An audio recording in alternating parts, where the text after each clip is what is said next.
तुला जास्त मस्ती आली आहे म्हणत भर बाजारात तरुणावर हल्ला, लोखंडी रॉडने बेदम मारहाण, परळीतील धक्कादायक घटना.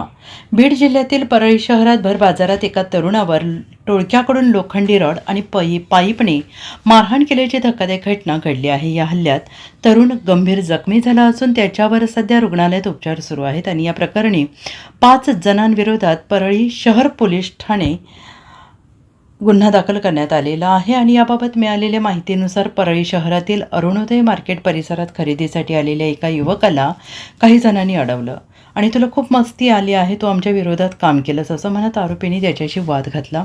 त्यानंतर संतापलेल्या टोळक्याने युवकाला शिवीगाळ करत लोखंडी रॉड आणि लोखंडी पाईपने बेदम मारहाण केली आणि ही घटना भर बाजारात घडल्याने परिसरात काही काळ भीतीचं वातावरण निर्माण झाले. मारहाणीचा प्रकार पाहताच आसपासच्या नागरिकांनी धाव घेत जखमी युवकाची सुटका केली. त्यानंतर त्याला तातडीनं रुग्णालयात दाखल करण्यात आले, जिथे त्याच्यावर उपचार सुरू होते. आणि या प्रकरणी शेख हशब शेख, हाफिज शेख, शोफुला शेख, साकेब आणि शेख अलीम या 5 जणांविरोधात परळी शहर पोलीस ठाण्यात गुन्हा नोंदवण्यात आलेला आहे आणि या घटनेचा अधिक तपास परळी शहर पोलीस करत आहेत. Bureau report, SBN Marathi, Parli.